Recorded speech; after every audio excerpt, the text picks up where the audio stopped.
Are we live? Are we live? We're live. Let's go.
What up? What up? What up, Raider Nation? How you doing, man? Welcome back to Raider Nation Live. I'm your host, Lo.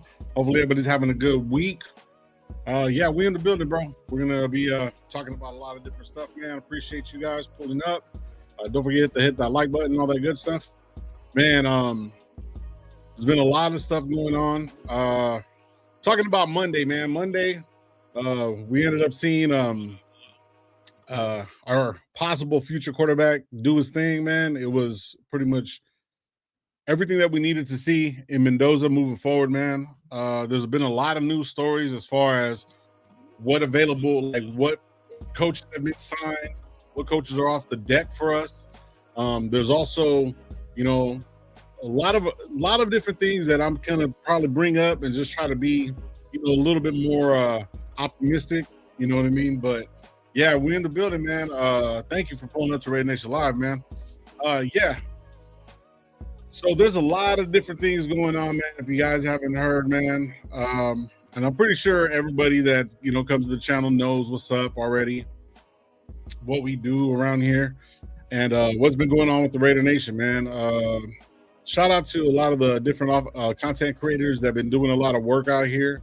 Shout out to the GOAT. Shout out to Samoans. Shout out to you know, Joe Morley. Shout out to, you know, Cheeto Linus, all those guys. Shout out to Just Win Baby podcast with, you know, everybody over there. You know, you got Farrell and, you know, Severe.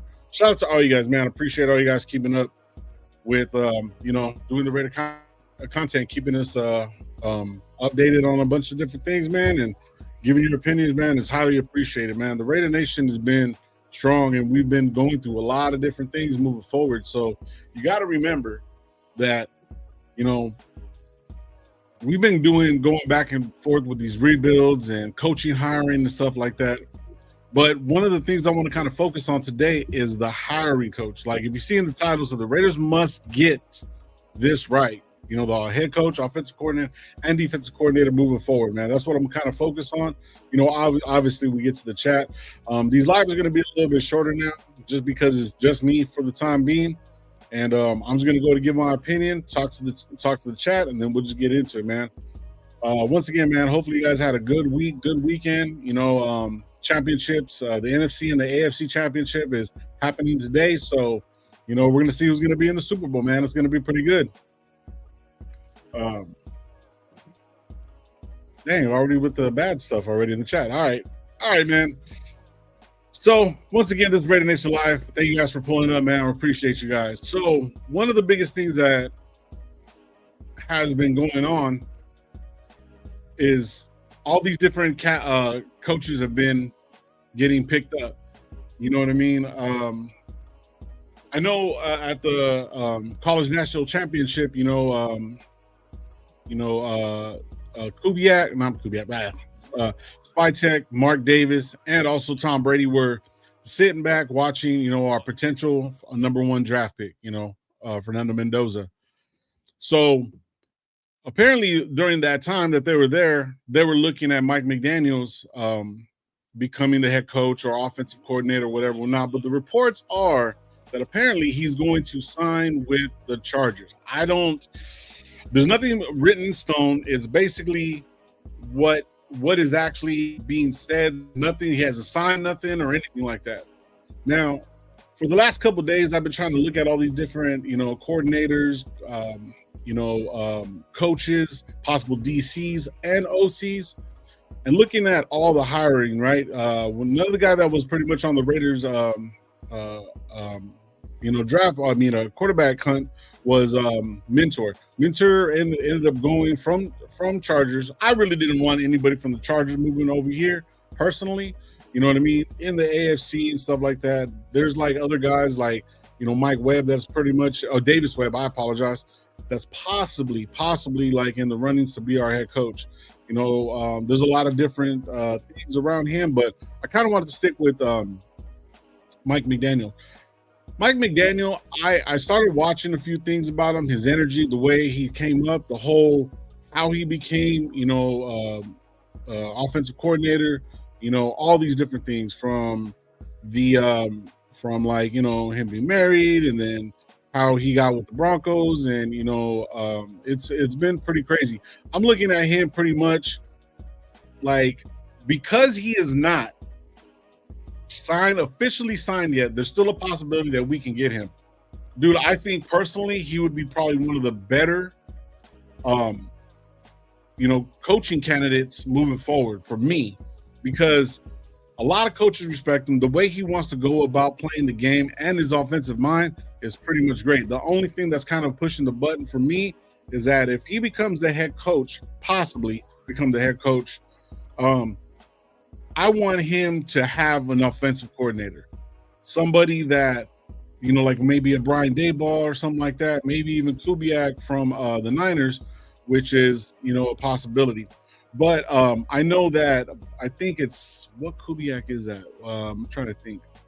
I have it right here somewhere. I can't think. Well, it's Clint Kubiak's younger brother and stuff like that. He has officially taken his hat off for the race of being a head coach. So he wants to stay offensive coordinator, which possibly brings us to a chance that Clint Kubiak might be moving somewhere. I think the next three teams that don't have a coaching quarterback is the Browns, us, and somebody else. But if you figure you bring the brothers in together, that might be a good mix. But I'm going to go over some of the head coaching position coaches that are available that possibly might move forward. You know what I mean? Let me get to the chat real quick and we'll get into it. First person in the building, Raider Paul. What's good, bro? Salute to you, man. Bushido, what's up, bro? Salute to you, man. Raider, here we go with Raiders first downs. Edgar, what's up, man? Salute to you. Darlene Mosier, until you guys get a quarterback, you ain't gonna do anything. Hey, I agree with you on that one. Lando, what's up, bro? Salute to you. Seahawks and the Patriots, Denver Broncos. I don't see how they're going to win without a quarterback. Yeah, I hear you on that one. Edgar saying that he wants Kubiak or McDaniels as head coach. Yep. Ark, what's up, dog? My boy right there. Subscribe and hit that like button, man. I appreciate you guys. Why does it matter what coach you get when it comes to the Raiders? They're always going to be a Raider. It doesn't matter if you're going to play from the Philadelphia Eagles conservative, or it doesn't matter. Okay. I don't like Philadelphia Eagles, but I don't mind taking their coaches and don't mind taking your players. Okay. Anyways, Suber, what's up, man? Salute to you. Clay Kubiak back with the Niners. Oh, he went back with the Niners. Okay. Man, there's so many coaches. It's only me, bro. So like trying to get all the information. I got some information over here. I know he took his name out of the hat for a head coach. I didn't know that he did not. He went back with the Niners. Silver and facts. You can tell Mike McDaniels wants the head coaching job after canceling the Bills visit, which says he's a lot to consider. He would have been coaching Josh Allen. Yeah, I see that too. Maybe to the Raiders or the Bills. Yeah, that's another one. I'm a Dallas Cowboys fan, but I don't care who we get. We get coaching from the Philadelphia. Oh, okay, I got you. Mendoza, that's the quarterback. So I'm like, all right, man. I'm gonna go over some of the stuff that I put together. That these are possible, coaching candidates. Obviously, Clint Kubiak is one of those guys. Me personally, I think what he has done moving forward, and he was with Seattle, but before Seattle, he was with, I believe, the Saints, which I've heard rumors where they said, it was on the Derek Carr, the Homegrown podcast, where he was saying, hey, if Clint goes to the Raiders, you want to go in there? Now, me and a friend of mine, we're having a conversation. If we're going to turn around and bring like a Clint Kubiak or anybody in, I know a lot of the Raider Nation fans don't want Geno, you know what I mean? All the money that we're going to pay him, stuff like that. Clint Kubiak has a history with Geno Smith. So even if he does come in and we do draft Mendoza and Mendoza doesn't start, a lot of people want the right now. I think personally, a Mendoza type player needs some kind of good veteran presence to get in there and do certain things. Now, on the Homegrown podcast, Derek Carr and David Carr were talking shit, saying that like, hey man, maybe you never know. Maybe, if Clint calls you, you can come in and then kind of like coach up Mendoza. I don't think that'll be a good move overall, especially with the Raider Nation, especially the way Derek Carr, kind of left us and everything, the whole situation. I know I'm not saying I want that. This is just what's being said out there, all right? This is not me. So, but I don't think it'll be a good idea. I mean, I understand it, but it's just not going to be a fit. If Clint's going to come in and going to take over, or any head coach is going to come take over, and seeing what Mendoza did now, Mendoza didn't blow the numbers off the chart, but he did what was necessary to win. He went from Cal, that wasn't really doing nothing, went through the portal, and then went to Indiana that didn't have anything going for themselves. It was the second year that he went in, and when the second year, you know what I mean, he developed. He went in like halfway into this first year with Indiana, and then you see what they did to them. So if you look at the reflection of that, the type of player that you need to like take a team that's obviously not good, and with us, you know what I mean, you see that moving forward, he can handle the load. So it's going to be the coaching. A lot of people don't want to put a lot on coaching, but everything's on coaching. Even though the coaches aren't out there on the field playing, you got to look at it like, hey, these are the ones. Good coaches put players in positions to make them better. So if you have a Clint Kubiak coming in, that every quarterback that he has dealt with, whether veteran or new or somebody like, Geno, because he was there. No, he wasn't. Was he? No, he wasn't. But you need that Signetti type guy to come in and then to exude confidence into the players so they can do what they need to do moving forward. So anyway, so Clint Kubiak's pretty much one of the top ones. Now, I talked about Davis Webb a little bit. He's interviewed and still remains in consideration. It's going to be kind of like up in the air stuff. This is kind of what what the Raiders kind of do. They'll take a chance on somebody, like, you know what I mean? But from my understanding, his coaching back tree, Davis Webb, I apologize, everything that he has been through, he's been through around good coaches. I can't remember all the good coaches, but he has been there and he has learned from a lot of good coaches. But what the Raiders do sometimes, we've done it with Dennis Allen, we've done it with John Gruden. We bring in coaches that aren't really ready. I don't want to see these guys just come in and just say, hey, let's take a shot. And especially what we've been doing the last couple years, you know what I mean? Obviously the horrible but I want to say horrible hire, but it wasn't a great hire.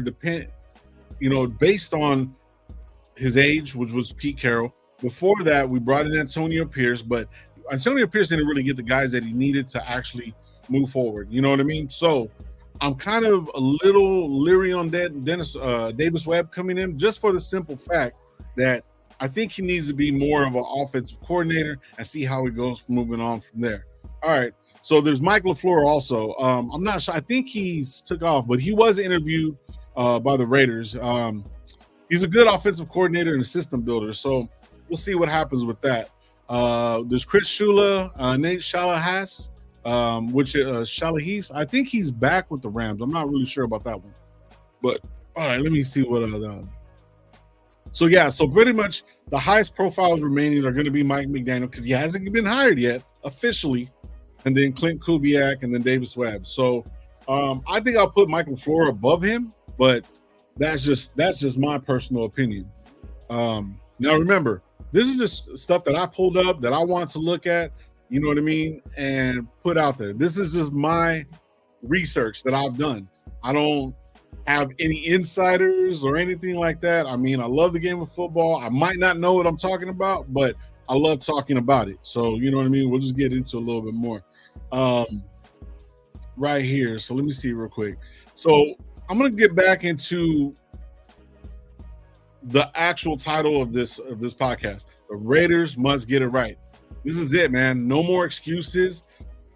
The Raiders are at the franchise, you know what I mean? You know, they're at a defining moment to see exactly what they're going to do. You know what I mean? We're basically at the bottom of the barrel. Let's get real, guys. Like, when you're getting the number 1 overall draft pick and it's not through a trade or something like that, that's not good. You know what I mean? Our defense was pretty much, off and on. We had a lot of guys that are on 1-year contracts. You got to remember, moving forward, when we move forward, everything that we do is, we have a lot of cap space, but everything that we do is we're gonna need guys 2 to 3 years, guys that are proven, guys that are not in their later years of the NFL. You know what NFL stands for? Not for long. You know what I mean? So, plus the injuries and stuff like that. We brought in a couple guys. Jeremy Chin actually did pretty good. That was one guy that we were all like, we didn't know it was going to happen. Stokes, besides a couple games, I think it was like 1 or 2 games where he was out, he actually played pretty well. Then you got the younger guys that are, going to go into their second year. I can't think of his name off top, but not Kai Blue Cali. God damn it.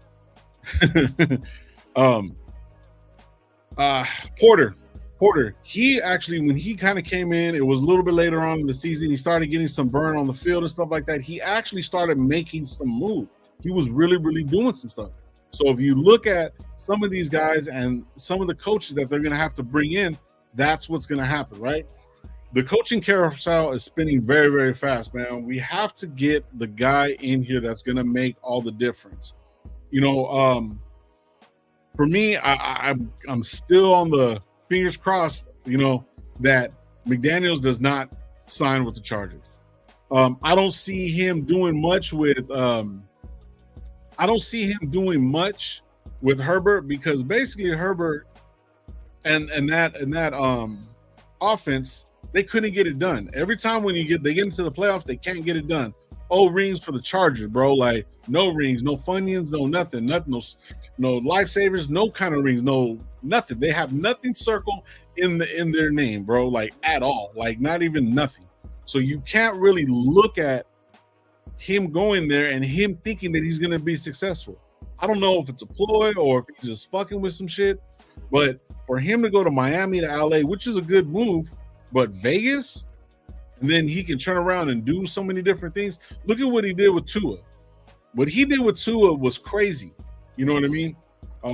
One of the biggest things when Flores, good thing he's back with the Vikings, a lot of people were putting out there that, when Max Crosby went to Miami to go talk to him and stuff like that, Flores wasn't the guy. He doesn't know how to, he didn't know how to talk to people. He talked down. Tua digressed. But then when Mike McDaniels came in, look at what he did.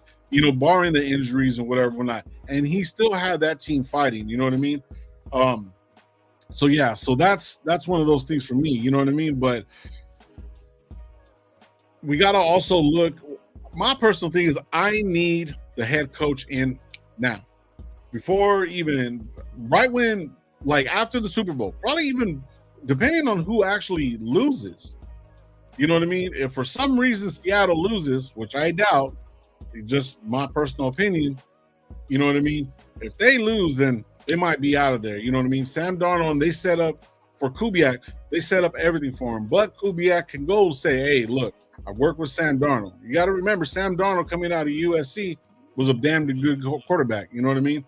He had like, I think like 24 wins to like 16, no, 37 wins to like 16 losses, something like that. So it took him time to actually develop and become who he was, who he is now. But that system, that way of playing, you know what I mean? All that works. Plus, their other head coach, I don't know his name off top, but he's a younger cat, so he could turn around, bring another guy in. You know, if you turn around and look at like certain coaches like Day Ball and these other offensive coordinators, any one of these guys can fit in with him. You know what I mean? So moving forward, man, you know, that's going to be the main thing for me is to bring a good head coach. And there are some reports that, you know, with Mendoza, you know, actually he declared for the draft, stuff like that, even though he had one more year to actually play. Mendoza pretty much is not going to be the savior, but I want everybody to know that it's going to take time. It doesn't matter.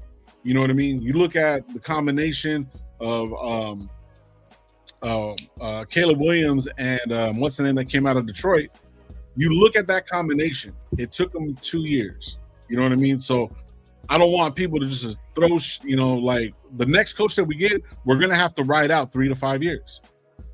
You know what I mean? So that's why it's so critical to bring in a guy that can actually build up and develop and move forward and do a lot of things. So if you, depending on the draft and stuff like that, that's not really going to be effective. You might find a gem in there, but we're going to need a lot of different things. Yes, we got Jensen, but yet we don't have a good second running back. If we bring Mostert in, okay, cool. He's a little bit weathered. You know what I mean? But you have to bring other guys in. You know what I mean? I look at some of these 6th-round picks, like a Pacheco, you know, Manungai, all these different guys actually move forward. And the way the NFL is actually moving forward is you need that combination. Yeah, we got 2 tight ends, which is Bowers. We already know who he is. You know, Mayer is doing this thing. I think he got 1 more year, so I don't know exactly how good he's going to be. So, you know, but those combinations are great. You know what I mean? But we don't have nobody on the outside to catch the ball. So if we're going to be a run-heavy team, and if we get in the later rounds another wide receiver and stuff like that, we got Thornton going into the 2nd year. Tucker, I think he's on the last year of his contract. Those guys aren't number ones. We got rid of our number one in Jacoby, and then we got like a 5th-round pick for him or whatever. Damn, my hat keeps on tilting. Tripping. But we got all these small pieces, but we also need the offensive line, and we need the offensive line coach to put the players in the right places. A lot of people, like, you know, last year we were talking about how Pete Carroll said something that just blew my mind. He basically said that by week 10, we will be, he said, our offensive line will be set. Bro, no, that's not how it works. It's not how it works, especially from a coach like that. Then the rotating of all the offensive linemen, you know, Parham is still good. JPJ was still good. I think he's a little injury prone, but I think he'll be a better center moving forward. You see the camaraderie that he has with the team, and that goes a long way. You know what I mean? Besides the fact that our offensive line coach looked like he was on one half the time when he do the interviews. I think he did like 2 interviews, and they're like, don't interview no more. Don't even put him out there. So, you know, moving forward with the offensive line, we still got Colton Miller. He just got an extension last year. But I think the confusion and everything like that maybe possibly helped him get injured, but he is getting a little bit older. And even though he's on that contract, we still don't have a right tackle. So if we grab a left tackle, a right tackle, a junior, and a couple of guards, we can do that within the free agency, and also maybe make it possible trades.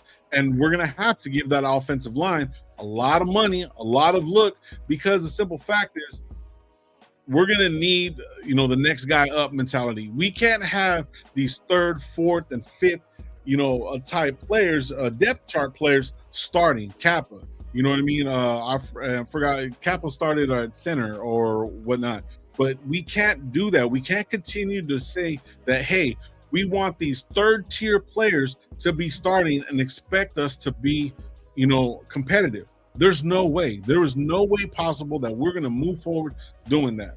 Now, once we get the offensive line, you know what I mean, then we can start making some moves, getting Genty a little bit of rest, but also turn around and have him have that complimentary back that will help him move forward, get better, give the other defense and all the other guys to figure out, like, oh man, what are we gonna do? Are we just gonna stack the box because Genty's gonna be right there, and then the offensive line is not pulling traps, not be able to make key blocks and stuff like that? Bowers is a great blocker, so is Myers and stuff like that. So you're gonna have to have that, bro, no matter what. But it all starts with the offensive line, because our quarterback looks pretty shored up. All right.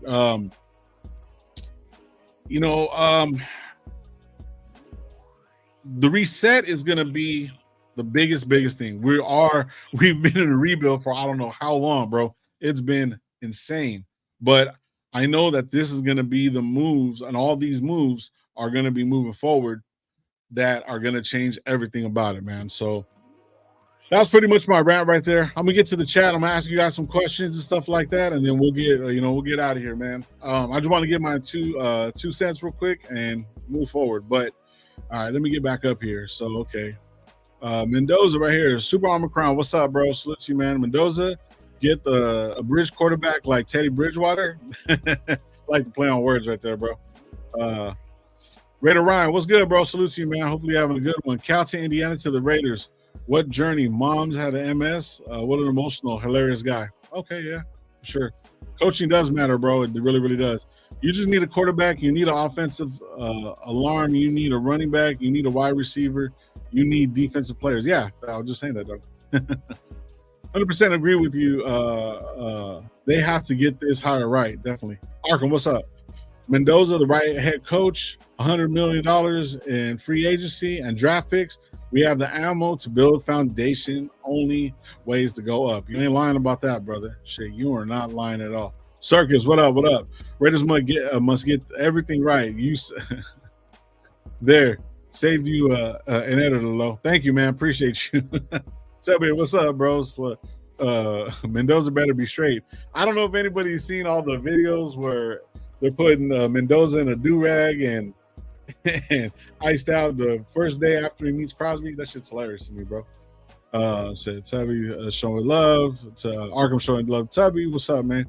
Mendoza is not the savior. Low, speak hearsay. He is saving us from Geno. Yeah, well, Circus, he is a savior. If he's saving us from Geno, that's horrible. Shit. Said Darlene's is getting in on this. You need to use your best defensive player to trade for the first 2 rounds this year and next year. See, you're a Dallas fan, so the reason why you're saying that is because you want Crosby. That ain't gonna happen. Sorry. Everyone's talking about this trading Crosby. He's not going nowhere, bro. He is not. That'll be the fucking object of stupidity, bro. For me, you know what I mean? JPJ, I still have hope. Yep. Arkham saying right here, Miller, JPJ, Grant are solid. Need an upgrade over Parham and right tackle. Okay, all right. Not mad at that. Glaze at right guard will be a better fit for him. Yeah, you know what? Yeah, I see that right there. Arkham saying right here, Kubiak, McDaniels, Webb's finalist for head coach. Webb has a second interview next week. Yeah, I'm not hoping for that. D Menace, what up, bro? Listen, I hope they get this shit right this time. I can't go through another horrible season, bro. But we're gonna show up and show out anyways, man. So you know what it is, bro. But it's like the Raider Nation has a good fan base, good family, oriented, you know, uh, aura about us, man. So even if you go out to the games, you definitely see D Menace out there. See a lot of different people. The black hole, represents out there. There's a lot of different things. Shout out to the boys. My boy Mike from Raider Raw, which is Raiders Against the World, man. He's doing a lot of big things out there. Shorty, all you guys, man. I appreciate you guys doing that. Lorenzo, all you guys, man. It's great. Shout out Raider Mob Boss too, man. So yeah, dude. So that's pretty much it for right now. We can't really say much, until actually everything's there. I really, really just want us to get it right moving forward, man. It's gonna be beneficial for everybody. Like I said, man, the Raider Nation in Adjust, man, is a great fan base, man. We are one of the best fan bases. We look the best, you know what I'm saying? Always in that silver and black. It's just pretty dope, man. It's just one of those things, man, that you gotta appreciate it. And I'm not saying that we're not no Cowboys fans saying, oh, this is our year. Nah, we them boys. No, you're not. What we are is we're the Raiders, man. We've been through a lot of different things. We're going to be all right, man. But it's just making the right moves. And one of the things I want to finish off with, a lot of people are missing the two biggest coaches that are out there right now. Now, from what I'm hearing and from what I've seen, a lot of these names aren't even there. I have not seen these two names at all. I'm talking about McDermott and Tomlins. Look, I think Tomlins, because apparently the Steelers already hired Mike McCarthy, which is sorry for you Steeler fans, man. It's going to be bad. But Tomlin, I apologize. I think he's the objective. Like he could be a Raider. He's not washed up. He coached for 19 seasons. I think out of those 12 or 16 seasons, he's been in the playoff every fucking year, bro. 16 seasons out of 19, bro. I think he might need a break, but I would not say no to him. I would not say no to him at all. Like, you know what I mean? I think he's going to take some time, step away. 19 years is a fucking lot of years, bro. But I think I wouldn't be mad if the Raiders just popped in with him and let him do his thing, because the way he moves, the way he talks about other players, the way people respond to him. One of the pushbacks about Tomlin, they're saying that, like, how Belichick has a coaching tree. Who else? All these different big coaches have a coaching tree. Tomlin doesn't. That's the only pushback on him. I think he's a no-nonsense guy. He's a coach's coach, and I wouldn't mind him coming. Now, also, let me get to McDermott. McDermott, or whatever, whatnot. McDermott has one of those things that a lot of people don't see. Players love him. Players will play through him. Has he made bad choices? Everybody has, bro. Nobody's fucking perfect. Now, can he be to blame for Josh Allen giving up the ball like 3 times? No. It's kind of classic Josh Allen. He kind of folds under certain things. You know what I mean? But for me, McDermott would be a solid fixture, just like Tomlin. These guys are pedigree type coaches. You know what I mean? They're not over the hill. They're not, first time coaches. They know how to build a franchise. They know how to do something. Look at what the Steelers have done. Now, McDermott kind of got thrown under the bus because they didn't have no top receivers. It was all Josh Allen and running backs. There was nothing there that you can do for Josh Allen. Then the reason why I think he held on the ball too long, had to be on its own for him, is because he had no talent around him. And that's GM stuff. And then their defense kind of wasn't really there. The defense held on a little bit, but I think McDermott, if it comes down to it, I hate to say that these guys would be the last type coaches. If everybody goes everywhere else, that's me. But I think personally, bro, these guys might be someone to talk about moving forward. You know what I mean? So coming up in the next show, man, we're gonna probably have a guest or something like that, see what's going on. We'll probably talk a little bit of draft pick. Hopefully within the week, we'll find out what's going on, who's got hired there, who's gonna be moving forward, who's gonna be staying, who's gonna be in the Super Bowl.